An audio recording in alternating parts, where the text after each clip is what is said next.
अस्सलाम वालेकुम बच्चों, उम्मीद है आप सब लोग खैरियत से होंगे। आज हम ये चैप्टर शुरू करने जा रहे हैं। आज इसको हम डिटेल में पढ़ने वाले हैं, एग्जाम के हिसाब से तैयारी करने वाले हैं। चाहे आप ये कभी भी देख रहे हो साल में, चाहे पेपर में आपके पास 10 महीने बचे हों या फिर 10 दिन बचे हुए हैं, हम आपको ऐसे तैयारी कराने वाले हैं कि आपके है ना फेडरल बोर्ड में 90% से ज्यादा मार्क्स आए। हम आपको इंपॉर्टेंट चीजें एग्जाम्स में क्या क्या एग्जामिनर को चाहिए होता है, ये हमारा पहला लेक्चर नहीं है। तो अगर आपको कुछ चीज समझ ना आए, कंफ्यूजन हो, तो वो इसलिए क्योंकि आपने पहला लेक्चर नहीं देखा हुआ। तो भाई पहला वाला लेक्चर देख लो और ऑर्डर में चलो, बगैर शुरू के कॉन्सेप्ट्स को पढ़े हुए ये आपको कंफ्यूजन, ये पहला लेक्चर नहीं है। अगर आपको पहला लेक्चर देखना है और बाकी सारे चैप्टर्स के भी और इन सारे सब्जेक्ट्स के भी, तो भाई आप जाओ हमारे कमेंट सेक्शन में, यहाँ पे डाली हुई है 4 लिंक। इसमें पूरी किताब की हमने प्लेलिस्ट डाली हुई है, इसको दबा दो, आपको है ना सारे लेक्चर्स मिल जाएंगे इस पूरे के पूरे सब्जेक्ट के। डाले में फ्री के नोट्स, यहाँ पे नोट्स कोई एमी नोट्स नहीं है। ये आप लिंक दबाओगे तो खुलते हैं, आपके पास हमारे 300 बच्चे जो थे जिनके 90% ज्यादा मार्क्स आए थे, उनके हमने नोट्स कंपाइल करके आपके लिए डाले हुए ताकि आप भी है ना अपने एग्जाम की तैयारी कर सको। सारे के सारे नोट्स हमने डाले हुए इन 300 बच्चों के। तो भाई ये देखो यहाँ पे पड़ा हुआ है हमारे सब्सक्राइब का बटन, इसको सब्सक्राइब कर लो, ठीक है। बेल्स भी है ना यहाँ पे दबा दो, लाइक करो वीडियो को और साथ में जाके कमेंट करो अपना वीकेस्ट चैप्टर। भाई कौन सा चैप्टर है जो तुम्हें बहुत मुश्किल लगता है, बहुत वीक लगता है, हम क्या करेंगे उसका निकालेंगे one shot lecture. One shot lecture एक लंबा सा पूरे चैप्टर का लेक्चर होगा, उसमें हम आपको एग्जाम ओरिएंटेड तैयारी कराने वाले हैं ताकि आपके है ना पेपर में 90% मार्क्स आ सके। तो जाके कमेंट करो कौन सा चैप्टर आपको बहुत मुश्किल लगता है। फिर ये याद रखना कि भाई हमारे लेक्चर्स, हमारे नोट्स, सारे गेस्ट पेपर्स काम के होते हैं। ये 300 बच्चे हैं जिनके ना 90% ज्यादा मार्क्स आए थे। तो सारा मटेरियल कमेंट सेक्शन में सबसे पहला कमेंट है, वहां पे पड़ा हुआ है। और अगर आप भी उन बच्चों की तरह 90% ज्यादा मार्क्स लाना चाहते हैं तो आप भी है ना हमारी बैच ज्वाइन कर सकते हैं, जिसमें हम आपको A to Z सारी तैयारी कराते हैं सारे सब्जेक्ट्स की, है ना। हमारी स्पेशल बैच नंबर 1 है, तो हमें इस व्हाट्सएप नंबर पर मैसेज कर लो। ये सारी चीजें हम आपको देते हैं और एग्जाम के हिसाब से तैयारी कराते हैं। अगर आप भी है ना 90% ज्यादा मार्क्स लाना चाहते हैं, अपने माँ बाप का नाम रोशन करना चाहते हैं। तो अब हम ये लेक्चर शुरू करते हैं। इस टॉपिक को आज डिटेल में हम पढ़ने वाले हैं। कौन किस तरह से, कौन लॉस करे कौन गेन करे, और आपने दोनों तरह से उनको बता दें। हमने जब इलेक्ट्रॉन के लॉस पे बात की थी और जब हमने इलेक्ट्रॉन के गेन पे बात की थी, तो हमने उस पे क्या किया था, चार्ज लगाया। हमारे पास अगर सोडियम है it would be in a form of +1, chlorine है so it would be form of -1, इसी के साथ ऑक्सीजन है it would be form of minus. ये सारे कंपाउंड्स आपके पास आ जाए। Na+1, Cl-1, oxygen -2। मैंने कहा था कि ये इनकी ऑक्सीडेशन स्टेट है। जो भी एलिमेंट के ऊपर उसके पास जो चार्जेस होते हैं, जो एक एलिमेंट के यानी एक मॉलिक्यूल है, एक कंपाउंड है, जैसे फॉर एग्जांपल अगर आपके पास ये तो इस फॉर्म में है ना, लेकिन अगर मैं इन दोनों को कंबाइन करके लिख दूं तब भी तो ये ऐसे ही रहेंगे ना। लेट्स से कि ये एक न्यूट्रल कंपाउंड बना। अब आप इनके ऊपर चार्जेस चार्जेस तो वही है ना, आयनिक कंपाउंड में चार्जेस तो वही रहेंगे ना, लेकिन बाद में उन्होंने कंपाउंड बना दिया, वो आपस में अटैच हो गए, चार्जेस आपस में कैंसिल हो गए तो वो न्यूट्रल बन गया, तभी हमने नहीं। अदरवाइज चार्जेस वैसे ही हैं। जैसे आपके पास HCl, Ha positive and Cl negative, but मैं इस तरह लिख दूं HCl और उसमें लिखूं कि हमारे पास हाइड्रोजन +1 है और Cl नेगेटिव है, तो ये आपके पास ये भी तो वैसे ही है ना, आयनिक कंपाउंड है, लाइक कोवेलेंट कंपाउंड है, +1 -1 वो आपके पास आ जाए।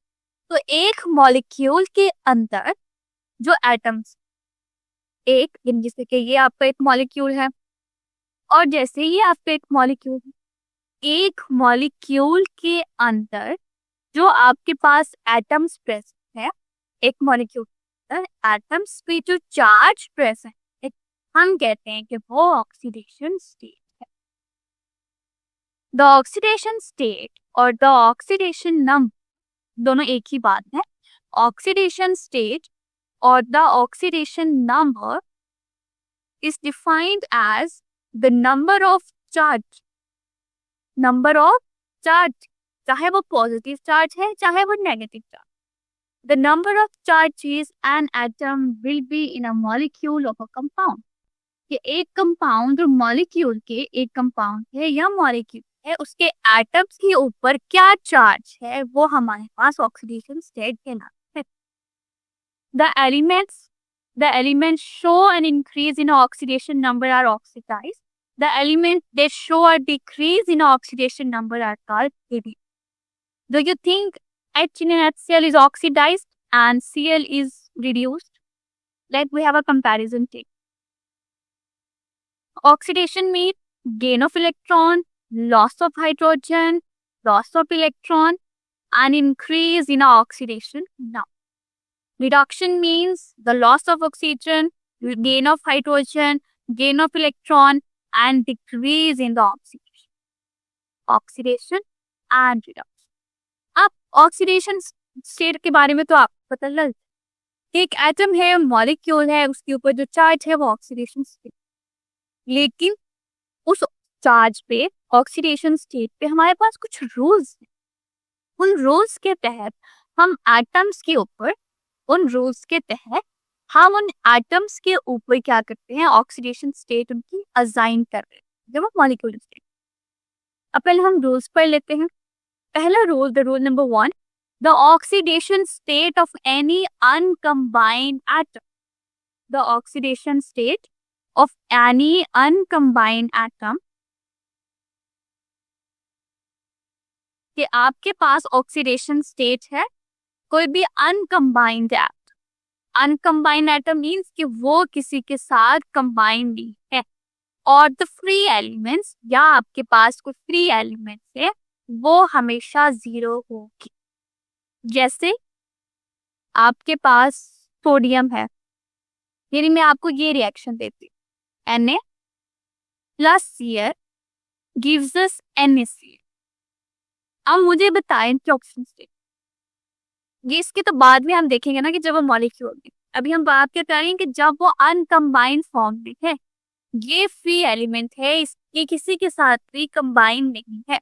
ये क्या है? फ्री एलिमेंट है, ये किसी के साथ भी कंबाइंड नहीं है। उसके अलावा तो ये आपका 0 स्टेट है।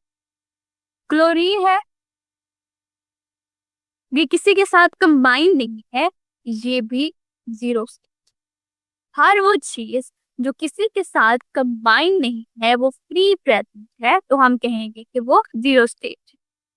ऑक्सीडेशन स्टेट ऑफ जिंक, अब यहाँ पे जिंक के साथ कुछ नहीं है, जिंक के साथ हम जो मर्जी लगा सकते हैं, जिंक के साथ हम ऑक्सीजन या कुछ भी लगा सकते हैं। हमारे पास सोडियम है, हाइड्रोजन है, H2 SnS2 इज 0। ये सारे के सारे आपके पास 0। जैसे फॉर एग्जाम्पल, अब ये वाली एग्जाम्पल में भी आप देखो, तो जब मैंने कल इस पे बात की थी, यहाँ पे कैल्शियम, ये किसी के साथ अटैच नहीं है, तो कैल्शियम के ऊपर 0 होगा।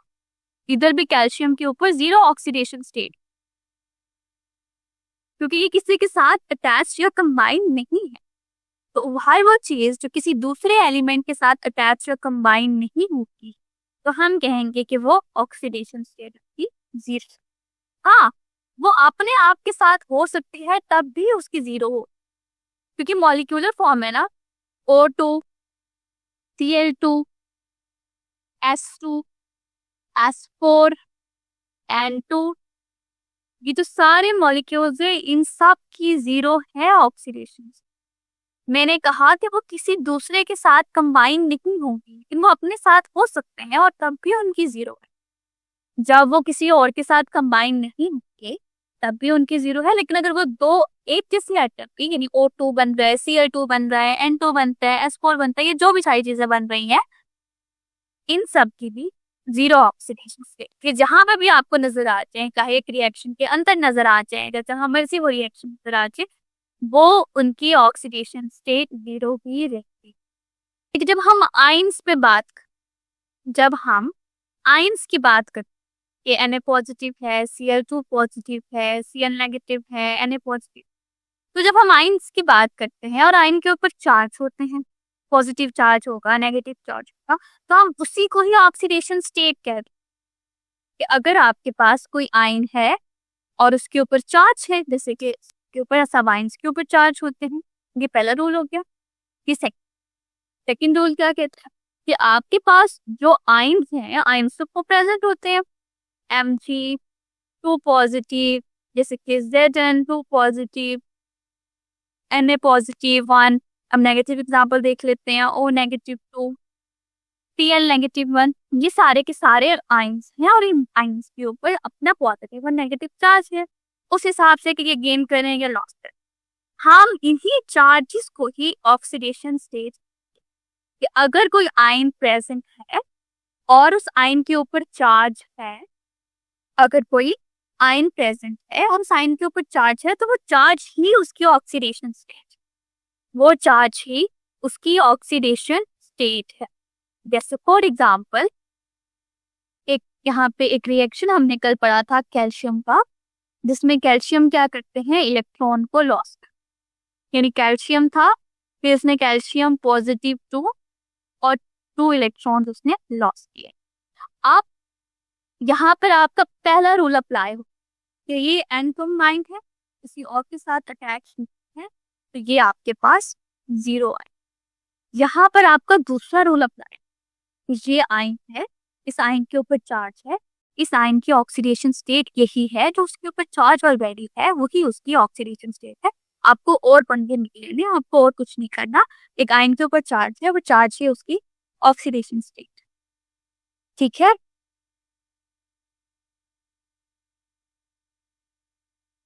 Rule number 3, in a complex ion, कि अगर आपके पास कॉम्प्लेक्स आयन है जैसे कि CO3 negative, the sum of oxidation state of an atom is equal to the charge of the ions.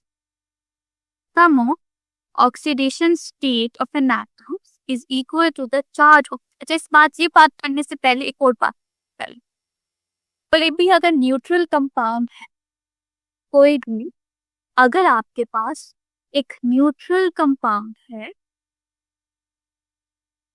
कोई भी आपके पास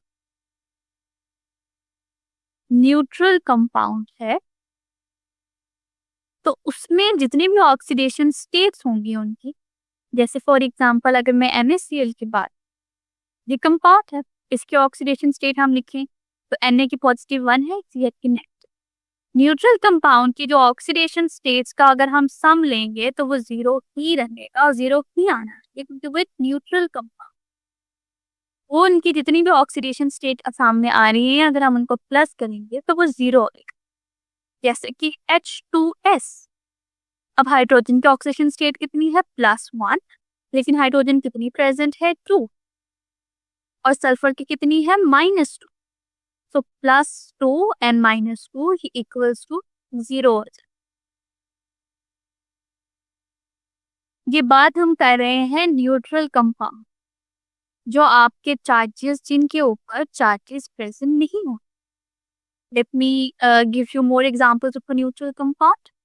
आपके पास HCl है, आपके पास वाटर है, आपके पास अमोनिया है, आपके पास कोई भी एग्जांपल आप ले लो, कार्बन डाइऑक्साइड, ये सारे के सारे न्यूट्रल कंपाउंड्स। अब क्या होगा कि जब मैं एक एक एलिमेंट की न्यूट्रल कंपाउंड्स, जिन कंपाउंड्स के ऊपर कुछ चार्ज, जैसे न्यूट्रल एटम होता है ना, जैसे सोडियम है, तो मैं आपको, जैसे आपके पास ये सोडियम, ठीक है, ये न्यूट्रल है क्योंकि इसके ऊपर चार्ज, ये सोडियम +1 है, अब ये न्यूट्रल नहीं है, अब इसके ऊपर चार्ज, न्यूट्रल का मतलब होता है 0। इसी तरह आपके पास कंपाउंड है H2, अब ये न्यूट्रल कंपाउंड है क्योंकि इसके ऊपर कोई चार्ज नहीं है, लेकिन मैं इसी पूरे कंपाउंड H2S -2 मैं यहाँ पे लिखती हूँ, तो ये मेरे पास अब न्यूट्रल कंपाउंड नहीं रहे। जिस तरह अब ये मेरे पास न्यूट्रल एटम नहीं है, ये चार्ज है, इसी तरह मेरे पास कंपाउंड भी है, ये न्यूट्रल है और ये चार्ज कंपाउंड। अब बात समझ आ गई कि न्यूट्रल कंपाउंड में भी ऐसा होता है कि वो भी पॉजिटिव आयन और नेगेटिव आयन के टाइम्स बनाते हैं, तो उनमें जो है वो, अगर वो न्यूट्रल होंगे तो मतलब 0 चार्ज है तो वो न्यूट्रल होंगे, अगर तो वो चार्ज प्रेजेंट तो हम कहते हैं वो चार्ज।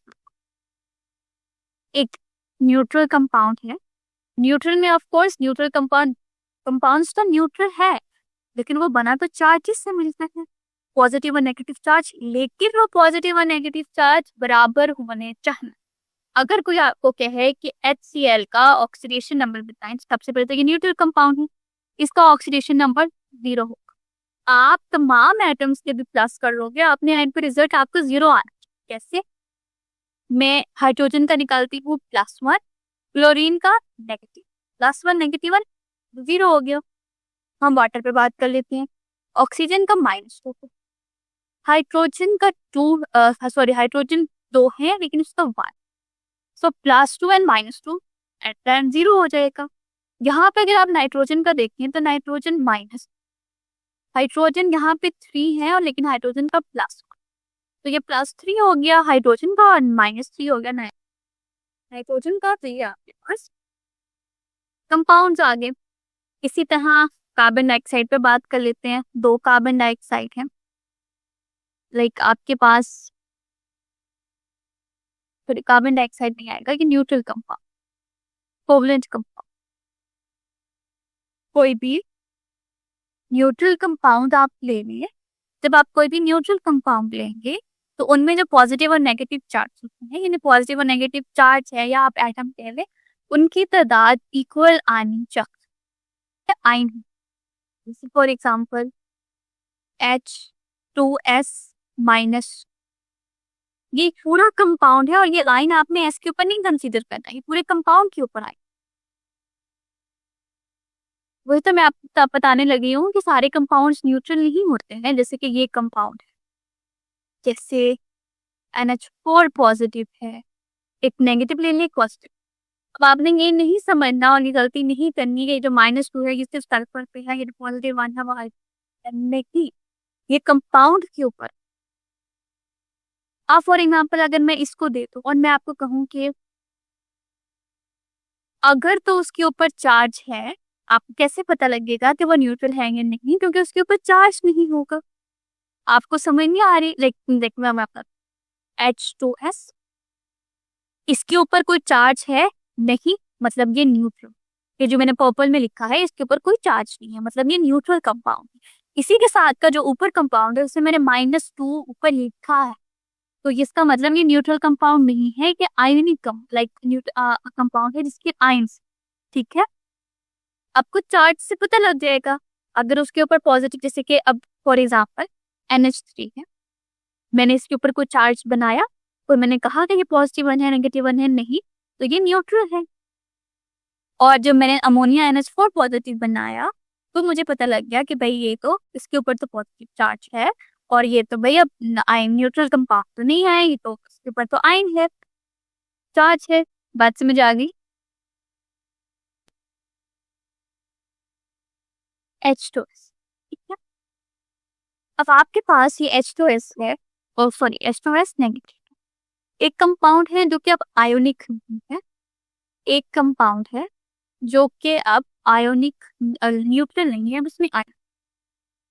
अगर आप इन सब की, इनमें जो एटम्स है उनका ऑक्सीडेशन स्टेट ले, आप इनमें जो एटम्स है आप क्या कर रहे हो, उनकी ऑक्सीडेशन स्टेट ले रहे हो। भाई ये लेक्चर तो तुम बहुत मजे से देख रहे हो, लेकिन तुम्हें पता है कि लेक्चर देखने से खाली 90% मार्क्स नहीं आ जाते। असल में भाई मार्क्स कैसे आते हैं? तो भाई ये लेक्चर देखने के बाद आपने नोट्स खुद के बनाने होते हैं और फिर साथ में आपने प्रैक्टिस भी करने होते हैं सवाल। भाई ये हमारा फेवरेट कोट है, 90% marks don't come from just hard work, they come from consistency, smart strategy and proper revision. भाई स्मार्ट तरीके से पढ़ो। स्मार्ट तरीका ये हमने आपको बताया हुआ है, तो साथ में हम आपको तरीका भी नहीं बता रहे, साथ में हम आपको दे रहे हैं भाई नोट्स। जाओ कमेंट सेक्शन में, नोट्स में से आपको मिल जाएंगे भाई उन बच्चों के नोट्स। 300 बच्चे थे जिनके 90% ज्यादा मार्क्स आए थे, उनके नोट्स वहां पे पड़े हुए, लेकिन साथ में उधर नीचे हमने आपको सवाल भी दिए हुए प्रैक्टिस के लिए। ये यहाँ पे पूरी गूगल शीट पड़ी हुई है भाई, यहाँ से जाके सवाल प्रैक्टिस करो। खाली ऐसा कुछ नहीं होता कि हाँ हम लेक्चर देखेंगे हमारे मार्क्स आ जाएंगे, नहीं भाई, नोट्स पढ़ने होते हैं और साथ में इनकी प्रैक्टिस भी करनी होती है सवालों की। इनमें जो एटम्स हैं आप उनकी ऑक्सीडेशन स्टेट ले, तो वो अब 0 के इक्वल नहीं करो, आपको -2 के इक्वल करो। जैसे 2 है, यहाँ पे एक हाइड्रोजन आ जाएगी, सल्फर की जो ऑक्सीडेशन स्टेट है वो इक्वल टू अब -2 आई। ये H2S -2 है। साथ ही फॉर एग्जांपल अगर हमारे पास H2S का न्यूट्रल कंपाउंड, तो उसमें जो हाइड्रोजन की ऑक्सीडेशन स्टेट होगी और जो सल्फर की ऑक्सीडेशन स्टेट होगी, इन दोनों को अगर मैं इक्वल करूंगी तो वो 0 आनी चाहिए।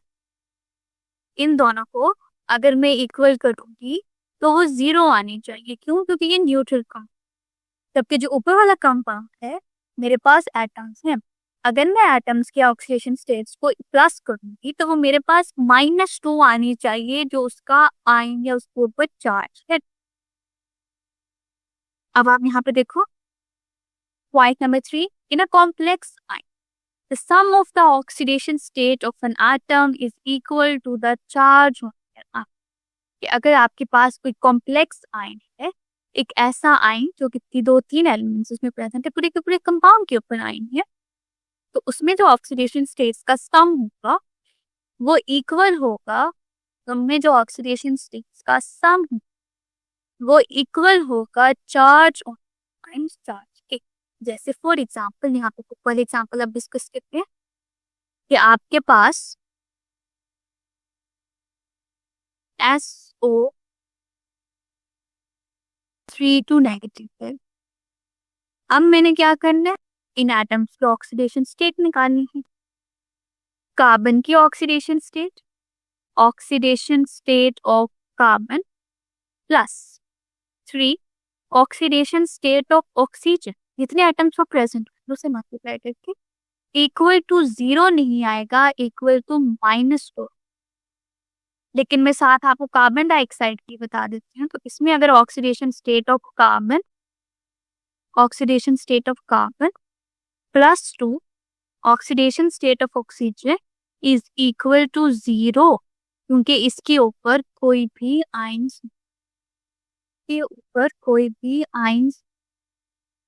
आपने इस तरह करने के, अगर एक न्यूट्रल कंपाउंड है उसमें जितनी भी एटम्स आपके पास हैं, आप उनके ऑक्सीडेशन स्टेट को प्लस करके, एक एटम है उसमें जितने भी आपके पास कंपाउंड है, हम उनके ऑक्सीडेशन स्टेट को प्लस करते हैं तो वो 0 है।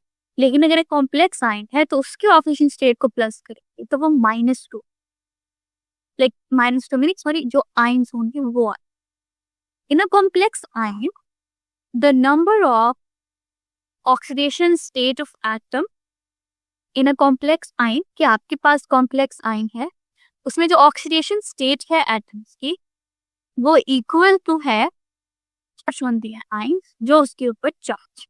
इन CO3 negative the sum of the oxidation state of carbon, आपने कार्बन के ऑक्सीडेशन स्टेट और 3 ऑक्सीजन के ऑक्सीजन स्टेट को करोगे तो वो -2 आएगा। इसी तरह जो NH4 पॉजिटिव आयन है उसमें जो ऑक्सीडेशन स्टेट है नाइट्रोजन की और 4 हाइड्रोजन एटम की, इन दोनों की मिलाकर आपके पास आएगा पॉजिटिव 1। चौथा वही पॉइंट है जो मैंने न्यूट्रल वाला आपको बताया। The oxidation state of the atoms in a molecule or a compound is counted separately. जब आप एक मॉलिक्यूल है उसमें 2 एटम, उन दोनों का अगर आप सेपरेटली काउंट करोगे and their algebraic sum is 0, उनका जो अलजेब्रिक सम है वो 0 होगा। HCl में the sum of the oxidation state of hydrogen and chlorine atom is 0। अगर आपके पास HCl है, अब यहाँ पे कोई आयन, उसमें मैं हाइड्रोजन और क्लोरीन का अगर मैं प्लस करूंगी तो वो 0 आना चाहिए। सिमिलरली मेरे पास अगर कार्बन डाइऑक्साइड है, उसमें जो ऑक्सीडेशन स्टेट में 1 कार्बन और 2 ऑक्सीजन, तो वो उन दोनों का 0 आना चाहिए। अब यहाँ पे क्या होगा, कुछ एलिमेंट्स हैं कुछ ग्रुप्स के साथ, यानी कुछ एलिमेंट्स ऐसे होते हैं, कुछ ग्रुप के एलिमेंट्स ऐसे होते हैं जिनका ऑक्सीडेशन स्टेट फिक्स। ग्रुप 1 के जितने भी एलिमेंट्स होंगे उनके ऑक्सीडेशन स्टेट +1 ही आएगी। उसमें सोडियम,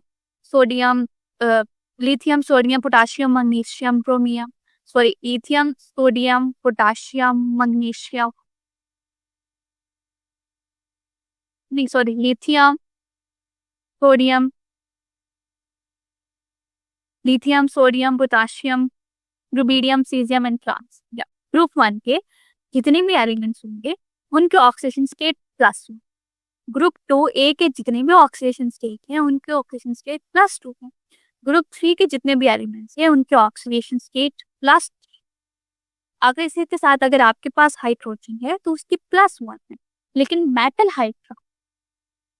हाइड्राइड का मतलब कि आपके पास मेटल्स हैं, जैसे कि मेटल हाइड्राइड में आपके पास मेटल के साथ हाइड्रोजन अटैच, कोई भी मेटल है उसमें हाइड्रोजन साथ, कैल्शियम है और इसमें हाइड्रोजन साथ, ये सारे के सारे, तब आपके पास जो हाइड्रोजन की ऑक्सीजन स्टेट है वो -1। ग्रुप 7A की ऑक्सीजन स्टेट -1 है और ऑक्सीजन की जो ऑक्सीजन स्टेट है वो -2। पेरोक्साइड और OO2, पेरोक्साइड के एक एग्जांपल दो H2O2, ये हाइड्रोजन पेरोक्साइड, इस तरह के कंपाउंड्स हैं, तब वहां उसके अलावा एक स्टेप का मतलब है अलावा, NO2 का मतलब है अलावा। ये इस टेबल में उन्होंने आपको वो ऑक्सीडेशन स्टेट्स दी हैं जो कि कॉमन है। अब कुछ ऐसे भी एलिमेंट्स होते हैं जिनका ऑक्सीडेशन स्टेट अगर एक कंपाउंड में और है तो दूसरे में और हो, वो भी प्रेजेंट, हम उनको नहीं देखेंगे। ये जो परमानेंट है हम इनको याद कर लेंगे और फिर इस हिसाब से हम बाकी एलिमेंट्स की निकालते रहेंगे। ऑक्सीडेशन स्टेट और ऑक्सीडेशन नंबर में कोई डिफरेंस नहीं है, ये दोनों एक ही हैं। No difference in between the two. यहाँ पे आप जो उसमें एग्जांपल्स है आपके पास, डेफिनेशन में ही उन्होंने ये बात बता दी थी, ऑक्सीडेशन स्टेट और ऑक्सीडेशन नंबर, और का मतलब है ये दोनों एक ही चीज है, no difference between the monoatomic ions and their oxidation state. अब हम थोड़ा स्पेसिफिक होते हैं और हम कहते हैं मोनोएटॉमिक। मोनोएटॉमिक आयंस का क्या मतलब है कि एक ही आयन। तो oxidation number of a monoatomic ion, अच्छा नाम से ही आपको पता लग जाना चाहिए। मोनो मीन्स मोनोएटॉमिक में अगर हम बात करें, एंड एटॉमिक मीन्स एट, और अगर आयन यानी एक ऐसा आयन जिसमें एक ही एटम, Na पॉजिटिव जैसे कि Cn नेगेटिव, इस तरह के बहुत सारे हैं जिनमें एक ही ion. The oxidation number of a monoatomic ion, अगर आपके पास कोई मोनोएटॉमिक आयन है, is equal to its charge, वो उसके चार्ज के equal. For example Na positive, ये पॉजिटिव है, इसको आप पॉजिटिव कर ले, is formed after a sodium atom. कि आपके पास Na positive is formed after the sodium atom has lost one electron to gain a positive ion charge. So its oxidation number is +1 और उसकी जो oxidation number है वो +1. Similarly, a chlorine atom forms a Cn negative ion after getting one electron to obtain -1 charge. क्या बात हो रही थी कि अगर आपके पास Na पॉजिटिव है, वो बनता है एक सोडियम एटम में, और आपके पास एक इलेक्ट्रॉन गेन हो रहा है तो उसमें +1 चार्ज, उसकी जो ऑक्सीडेशन नंबर है वो +1. Similarly a chlorine atom forms a Cl negative ion after getting one electron to obtain a -1 charge. उसके बाद क्लोरीन नेगेटिव है, वो एक इलेक्ट्रॉन को ऑब्टेन करता है और -1 charge, so its oxidation number is -1, उसकी जो ऑक्सीडेशन नंबर है वो -1. The oxidation number of an atom is the number of electron. The oxidation number किसी भी एटम की वो number of electron है जो कि lost और gain हो. Because a monoatomic ion is formed by the gain or loss of the electron from a single atom. ये monoatomic ion आपके पास बनता है जब आपके पास एक ही single atom से gain या loss हो. Its charge to is equal to its oxidation number. उसका जो charge है वो उसके oxidation number के equal है. अब पॉलीएटॉमिक आयन एक ऐसा आयन जिसमें बहुत सारे मल्टीपल एटम्स हैं. In a polyatomic ion the sum of the oxidation number of all the atoms is equal to the charge only. ये पॉलीएटॉमिक अगर आपके पास आयन है तो उसमें जो ऑक्सीडेशन नंबर है जितने भी एटम्स का, वही जो उसके ऊपर चार्ज है. जैसे कि हम कार्बोनाइल पर बात कर रहे थे, ये आपके पास कार्बोनाइल ग्रुप है, in the oxidation number of carbon and oxygen are +4 and -4 respectively. The sum of the oxidation number of one carbon atom and 3 oxygen atom would be +1 +4. और आप ये मैं इसको कैलकुलेट करके आपको बताती हूँ कि फॉर एग्जाम्पल आपके पास पॉलीएटॉमिक आयन है, एक ऐसा आयन जिसमें काफी है CO3 माइनस. अब मैंने क्या करना है, मैंने कार्बन की यानी ऑक्सीडेशन स्टेट लेनी है, और मैं अगर ऑक्सीजन की ऑक्सीजन स्टेट ले, कार्बन की मेरे पास +4 है, मैं इसको 1 से मल्टीप्लाई करूंगी या किसी से नहीं. फिर आपके पास ऑक्सीजन -2 है और वो 3. अब मैं इनके ऑक्सीडेशन स्टेट को करती हूँ तो वो इक्वल टू मेरे पास -2 ही आना चाहिए, और ये मेरे पास -2 इक्वल्स टू -. ठीक है. इसके बाद है determining the oxidation number of N atoms in a compound, कि हम क्या करते हैं ऑक्सीडेशन नंबर लेते हैं एक एटम की compound. Determine the oxidation number of an atom in a compound. अब जो सारे रूल्स आपने पढ़े थे, अब हम क्या करेंगे, उन रूल्स को अप्लाई करेंगे. एग्जाम्पल देख लेते हैं। सबसे पहला है K2Cr2O7। सबसे पहला वो आपको क्या कह रहे हैं, आपने बताना है K2Cr2O7, और वो स्पेशली आपसे कह रहे हैं कि क्रोमियम की आपने इसमें ऑक्सीडेशन को बताना है। तो कैसे होगा आपके पास, अब आप सबसे पहले से टेबल देखोगे, ये टेबल आपको याद रखना। ग्रुप 1 के जितने भी एलिमेंट हैं उनके ऑक्सीडेशन स्टेट +1 है और ऑक्सीजन की -2। ये बात कंफर्म है, ये सब पे अप्लाई।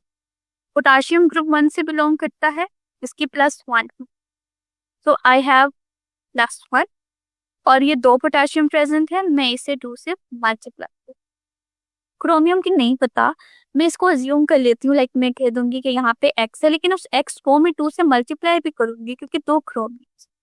उसके बाद मेरे पास 7 और ऑक्सीजन की कितनी है -2, और ये सारा इक्वल्स टू 0 मेरे पास आएगा। मुझे 0 कैसे पता लगा, क्योंकि ये न्यूट्रल कंपाउंड है, इसके ऊपर कोई चार्ज नहीं है, मुझे देखने से ही पता लगा। अब ये इक्वेशन मैंने बना दी, अब आपने इनको सॉल्व कर, +2 + 2x -14 = 0। 2x -14 आपके पास क्या आएगा, 2x -14 एंड +2, तो ये आपके पास बनेगा -14 + 2, तो ये -12 बन जाएगा। 2x -12 = 0, 2x = 12 एंड x = 12/2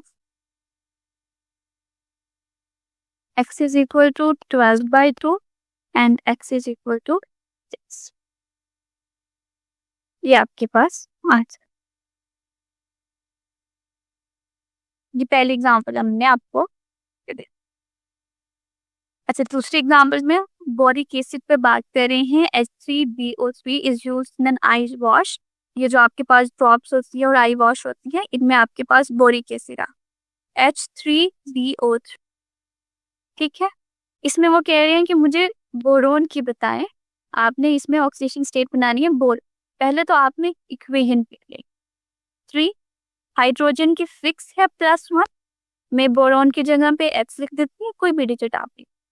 उसके बाद ऑक्सीजन के -2 है, तो मैं इसे 3 से मल्टीप्लाई कर दूँ। एट द एंड वो न्यूट्रल कंपाउंड है, तो वो 0। x = 3। ये आपके पास आ जाएगा इस तरह से।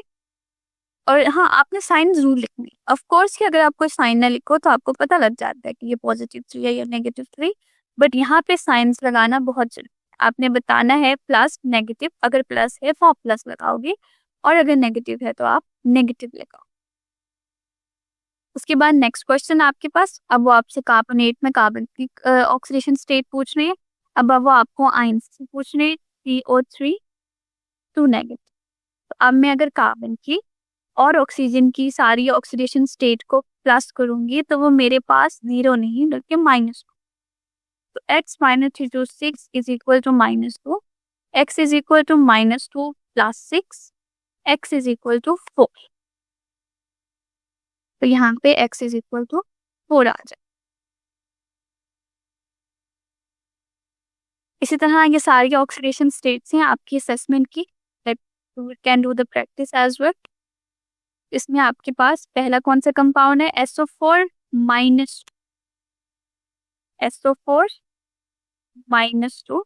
इसमें से सल्फर की निकालनी है। पहले तो मैं सल्फर की, या मैं सिंपल आप x लिख दो, या आप सिंपल वो डिजिट भी लिख सकते हो, वो ज्यादा बेहतर है ताकि आपको याद आए। S + 4 -2 is equal to -2। तो S plus minus 2 4s are 8 equal to -2। S is equal to -2 + 8। ये सिंपल आप पे जाके मैथमेटिकल रूल्स अप्लाई हो रहे हैं। S is equal to 6 और +6। सल्फर की ऑक्सीडेशन स्टेट क्या है, +6। तो इसमें आपके पास आप सल्फर लिखोगे, +4 -2 equals to -3 -2 4s are 8 is equal to -3, 3 is equal to -3 + 8, and basic photo. तो उम्मीद है अब आपको है ना ये टॉपिक समझ आ गया होगा। हमने सारे के सारे सब्जेक्ट्स और सारे के सारे चैप्टर्स के हमने नोट्स डाले हुए हैं, लेक्चर्स डाले हुए हैं। इधर कमेंट सेक्शन में चले जाओ, नोट्स पढ़े हुए हैं, लेक्चर्स पढ़े हुए हैं, गेस्ट पेपर भी हम आपको दे रहे हैं और इंपॉर्टेंट चीजें भी बता रहे हैं ताकि आपको है ना एग्जाम की डेट्स भी पता चल जाए और आपका एग्जाम मिस ना हो जाए। सारी चीजें हमने कमेंट सेक्शन में डाली थी, वहां से है ना जाके वसूल कर लो उसको। तो आप देख रहे हो कि हमारी इतने सारे बच्चे हैं जिनके 90% ज्यादा मार्क्स आए। क्यों? सवाल देने के साथ साथ हम सिखाते हैं कि भाई आंसर कैसे लिखते हैं। आंसर लिखने का एक तरीका होता है, वो तरीका हम सिखाते हैं सिर्फ और सिर्फ हमारी बैच वाले बच्चों को, इसलिए हमारे इतने सारे बच्चे हैं जिनके 90% ज्यादा मार्क्स आए हैं। तो अगर आप भी हमारी बैच ज्वाइन करना चाहते हैं ताकि आपके भी 90% से ज्यादा मार्क्स आए, तो हमारी बैच के लिए इस व्हाट्सएप नंबर पे हमें मैसेज कर लो, आपको ये सारी चीजें मिल जाएंगी। हम आपको सिखाएंगे कि भाई आंसर कैसे लिखते हैं। टॉपर बच्चे जो 90% ज्यादा मार्क्स लाते हैं वो आंसर कैसे लिखते हैं ताकि एग्जामिनर मार्क्स काट ही ना सके, ताकि वो एग्जामिनर बोले भाई ये लो फुल मार्क्स। हमें इस व्हाट्सएप नंबर पे मैसेज कर लो और हम आपको ऐड कर लेंगे हमारी बैच में, और फिर आप भी है ना 90% से ज्यादा मार्क्स ला सकते हैं।